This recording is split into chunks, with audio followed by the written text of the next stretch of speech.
Paano kung yung taong pinagkakatiwalaan mo, kaibigan, kapamilya, o hinahangaan mo, ang mismong mag-aya sa iyo na gumawa ng mali o lumayo sa Diyos, susunod ka ba? Sa Deuteronomy 13, sinabi ng Diyos, kahit may propeta na may himala, o kahit kapamilya mo pa ang mag-aya sa iyo na sumamba sa ibang Diyos, huwag kang susunod. Manatili kang tapat sa Panginoon. Tanggalin ang kasamaan para manatiling malinis ang bayan. Mga kapatid, malinaw dito, hindi lahat ng magaling o may resulta ay galing sa Diyos. Kahit may himala pa yan, kung inilalayo ka naman sa tunay na Diyos, delikado yan. Pangalawa, mas tumindi.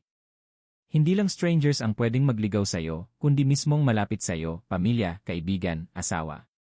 Ibig sabihin, sinusubok ang puso mo. Sino ba talaga ang number one sa buhay mo, ang Diyos o ang tao? At panghuli, kapag kumalat ang kasamaan sa komunidad, hindi pwedeng baliwalain. Kasi ang kasalanan, parang apoy, kapag pinabayaan, lalawak at sisira sa lahat.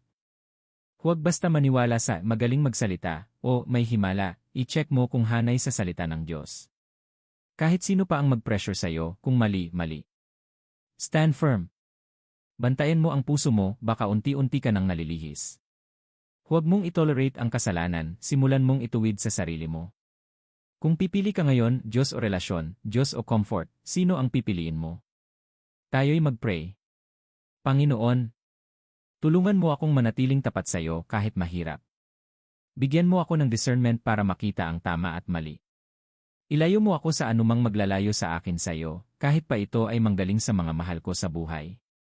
Linisin mo ang puso ko at patatagin ang pananampalataya ko. Sa pangalan ni Jesus, Amen. Kung na-bless ka sa mensaheng ito, ay comment mo, Diyos ang pipiliin ko. Ay share mo ito sa mga kaibigan at kapamilya mo.